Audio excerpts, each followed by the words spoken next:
Throughout decades, Myanmar has been suffering repressive military rule, civil war with ethnic minority groups, and poverty.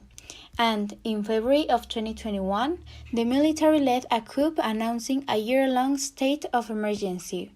But what is the reason behind it? Myanmar's been involved with the military since the beginning. In 1948, Myanmar gained independence from England. In 1962, Myanmar had parliamentary democracy until General U Ne Win made a coup d'état. In 1988, he resigned as chairman in his party but remained active behind the scenes. In 1989, he changed the name from Burma to Myanmar. Then, in 2007, there was the Saffron Revolution and the international pressure that pushed changes in the country. So, in 2008, they created a new constitution. In 2011, the military junta officially dissolved and established a civilian parliament.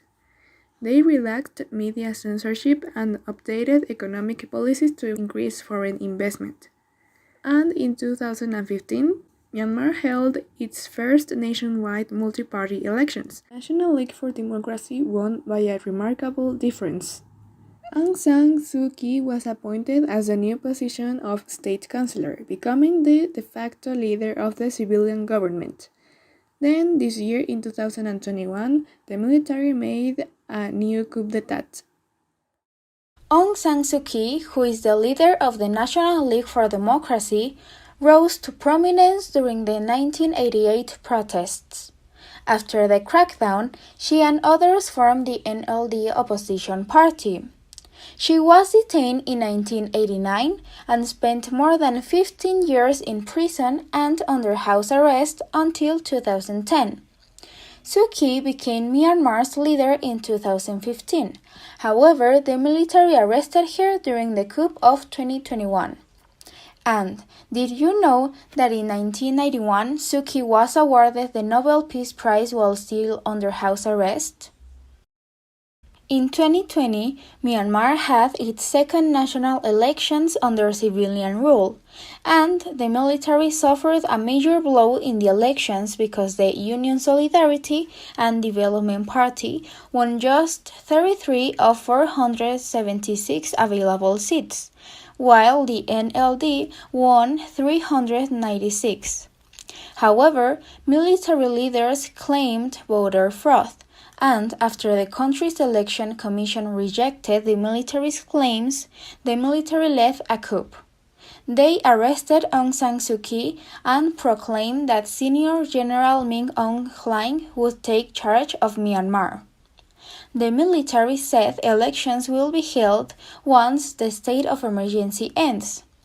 And, as a result, Myanmar saw its largest protests since the Saffron Revolution. Why has Myanmar endured so many ethnic conflicts? This is really difficult to solve because there's systemic discrimination.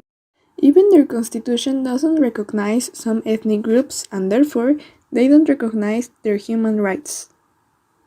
There is a lack of economic opportunities and minimal representation in politics for these ethnic groups. Adding the anti-Muslim sentiment by Buddhist supremacists and militia, it ends up in killings and abuses from the military and the government.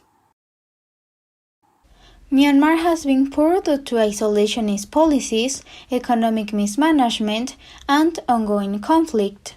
Nevertheless, economic reforms, including opening up to trade and investment in 2011, led to some modest gains. So the country's poverty rate dramatically declined, falling from 48% in 2005 to 25% in 2017. But poverty remains high in rural areas, where much of the population lives. And the COVID-19 crisis and coup have made poverty worse. Now, let's talk about the relationship between China and Myanmar. China, which borders Myanmar, has been the country's largest trading partner and its closest diplomatic ally in recent years. Beijing has used its role on the UN Security Council to shield Naypyidaw from international criticism and prevent actions such as comprehensive arms embargo. It has also provided military support and continues to shield the Myanmar generals from repercussions of the coup. In the 1990s, the United States established sanctions on Myanmar, including visa restrictions on individuals and bans on investments and imports. And when Myanmar returned to civilian rule and economic reforms, the United States and many other countries led to reestablish ties with it and drop some sanctions. But following the coup in 2021, some countries are considering reimposing economic sanctions, and President Joe Biden said his administration will work with U.S. partners to support democracy and rule of law in Myanmar. Joe Biden asked the military to relinquish power and release people they captured, and he also warned that the United States could impose consequences on those responsible for the coup. Since February 1st, the military has been backing power after the Democratic Party won the elections. Yeah, the Democratic Party won, and the one who is in power right now is the military. However, they seized control and declared a state of emergency in the country. Crazy, isn't it?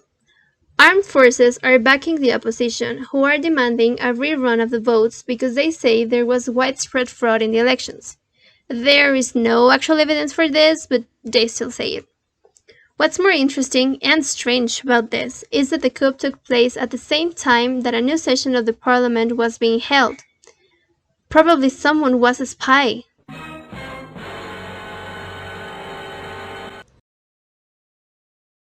Let's overview some of the details of the charges.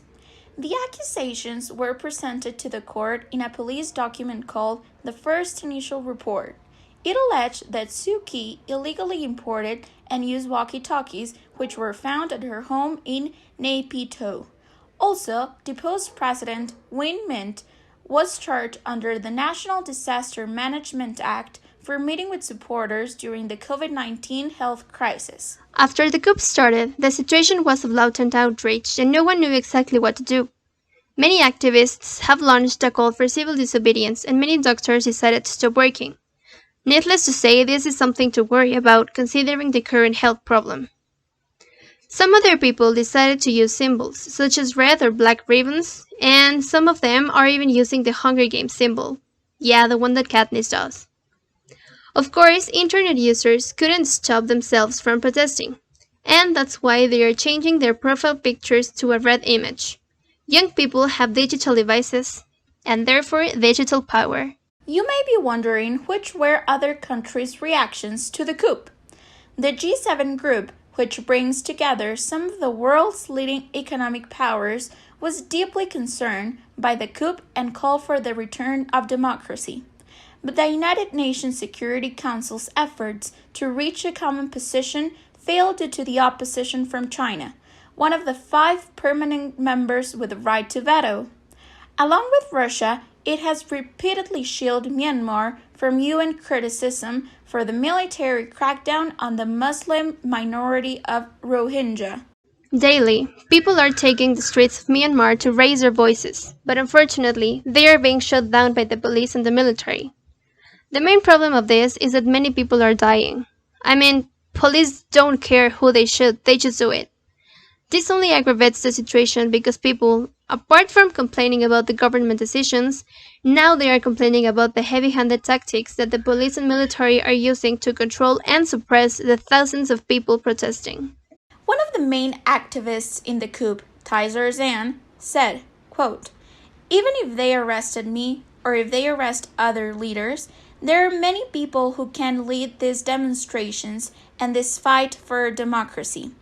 The security forces are now using force against us, but we will continue our fight for democracy." End quote. Now, We all know that the military has taken the power and that they are doing basically whatever they want, but the military are several people, and several people cannot control one single country. I mean, they could, but it would be very difficult.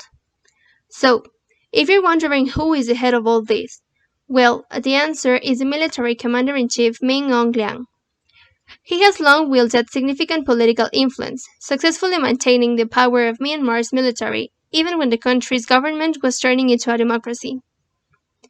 Despite having received international condemnation for his alleged roles in the military's attacks on ethnic minorities, his first public comment after causing a major problem with the coup and after taking the power was, "We would form a true and disciplined democracy." Well, I guess we have different definitions for democracy. If neither of the parties want to get to a resolution with the other one, Myanmar will continue to suffer the consequences of an undecided government where no one knows what's going on, and Myanmar people will continue to struggle with the difficulties that this carries. So, at least in a close future, we may see no change in Myanmar's situation, and we will just hope that it gets better.